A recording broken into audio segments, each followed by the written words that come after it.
আসসালামু আলাইকুম, কেমন আছেন সবাই? গতকাল তো রিমাল সারা দেশ জুড়ে যে তাণ্ডব দেখালো, তো রিমালের তাণ্ডবে আমার বারান্দার এই অবস্থা হয়ে গেছে। গতকাল এর আগের দিন গাছের গোড়ায় নতুন করে কিছু মাটি দেওয়া হয়েছিল। তো ওই মাটি চারপাশে ছড়িয়ে ছিটিয়ে থাকার জন্য আর বৃষ্টির পানিতে একদম বারান্দার অবস্থা খুবই খারাপ হয়ে আছে। সারাদিন ধরে ইলেকট্রিসিটি ছিল না। সন্ধ্যায় ইলেকট্রিসিটি আসার সাথে সাথে আমি সন্ধ্যার চাটা চাপিয়ে দিলাম। আবার সিঙ্কের জিনিসগুলো কিছু ধুয়ে রেখেছি, আর কিছু এখন ধুয়ে পরিষ্কার করব। আজকে সন্ধ্যায় তো খালা আসতে পারবে না, অনেক ঝড় বৃষ্টি হচ্ছে। আর ওইদিকে মামুনি কিছু মাছ পাঠিয়েছিলেন কালকে রান্না করার জন্য, তো ওগুলো আমি রান্না করিনি, ওগুলো আজকে করব। আর আমি সাথে কিছু লইট্টা মাছ বের করে রেখেছি ফ্রিজ থেকে, লইট্টা ফ্রাই করব। আসলে ঝড় বৃষ্টির দিনে সবারই ভাজাভুজি, খিচুড়ি এসব খেতে ইচ্ছা করে। তো আমি যেহেতু লাস্ট ৪-৫ দিন ধরে আমার হাজবেন্ডের জন্য ল্যাটকা খিচুড়ি রান্না করছি, এই জন্য আজকে আমার আর খিচুড়ি রান্না করতে ইচ্ছা করছিল না। তো ভাবলাম আজকে একটু তেহারি রান্না করব। তো চা হয়ে গেলে আগে চাটা খেয়ে তারপরে আমি কিচেনে চলে যাব কাজ করতে। তো এসে ফার্স্টে আমি মাছগুলো ভালো করে লবণ দিয়ে ধুয়ে নিলাম। তারপরে আমি লইট্টাটা এখন ম্যারিনেট করে রাখবো। তো লইট্টাটা ম্যারিনেট করার জন্য আমি লেবুর রস, তারপরে একটু আদা বাটা, রসুন বাটা, সয়া সস, তারপরে একটু লবণ আর অল্প একটু মরিচের গুঁড়ো ইউজ করেছি। আপাতত এগুলো দিয়ে ম্যারিনেট করে রেখে দিব।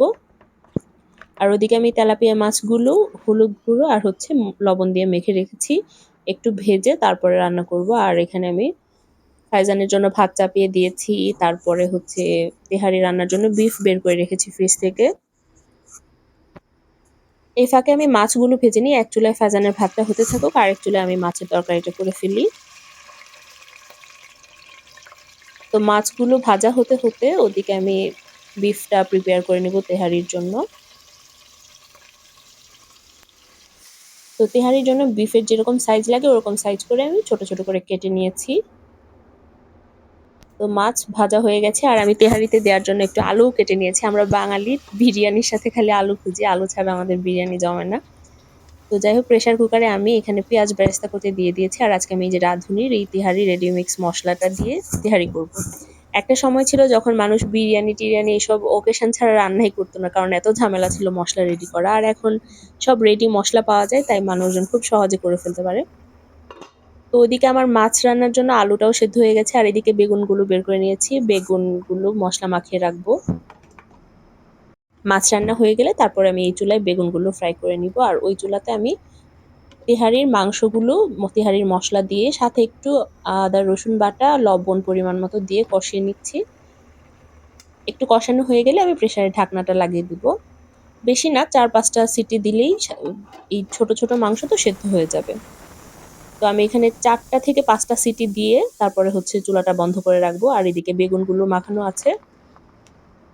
আর আমি এখানে চিনি গুঁড়া চাল নিয়ে নিয়েছি তেহারির জন্য। চালটা ভালো করে ধুয়ে কিছুক্ষণ ভিজিয়ে রাখতে হবে। তো মাছ রান্না হয়ে গেছে, আমি কিছু কাঁচামরিচ আর আমার ভাজা জিরার গুঁড়োটা দিয়ে দিলাম মাছের উপর, দিয়ে মাছটা নামিয়ে রাখলাম। তো আমি আমাদের সবার সমান করে চাল ভালো করে ধুয়ে নিচ্ছি। আর এদিকে আমি প্যানে তেল দিয়ে নিয়েছি, বেগুনটা ভেজে নেব। আমার মাংস সেদ্ধ হয়ে গেছে, এখন আমি চালটা দিয়ে ভালো করে মিক্স করে এতে আরেকটু তেহারির মশলা দিয়ে দিয়েছি, পরিমাণ মতো লবণ। আর এদিকে মাছ রান্না হয়ে গেছে। তো পরিমাণ মতো পানি আর কিছু কাঁচামরিচ দিয়ে আমি উপরে দিয়ে দেবো একটু সর্ষের তেল, যেটা তেহারির মেইন ইনগ্রিডিয়েন্টস। সর্ষের তেলের ফ্লেভারটার জন্যই তেহারিটা সবচাইতে ভালো লাগে।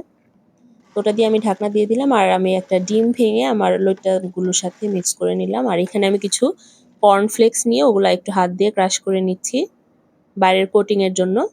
আর লইট্টার সাথে আমি একটু ময়দা আর একটু কর্নফ্লাওয়ার দিয়ে উপর দিকে হালকা করে কোট করে নেব। এই অবস্থাতেও লইট্টাগুলো ভাজা যায়। আর আমি কর্নফ্লেক্সটা একটু ক্রিস্পি ভাব আনার জন্য দিচ্ছি। এখানে কর্নফ্লেক্সের জায়গায় ব্রেড ক্রাম্বও ইউজ করা যায়। তো লইট্টাগুলো আমি ভালো করে কোট করে ভেজে নিব। এদিকে আমার বেগুন ভাজা হয়ে গেছে, আর আমি তেহারিটাও প্রেসারে চাপিয়ে দিয়েছি। জাস্ট ২টা সিটি দিলেই হয়ে যাবে।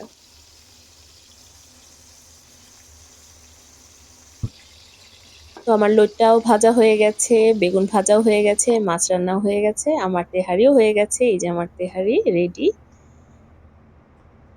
তো আজকের ভিডিওটা এ পর্যন্তই। সবাই ভালো থাকবেন, সুস্থ থাকবেন। আর ভিডিওতে একটা লাইক, কমেন্ট, শেয়ার করে পাশে থাকবেন। আল্লাহ হাফেজ।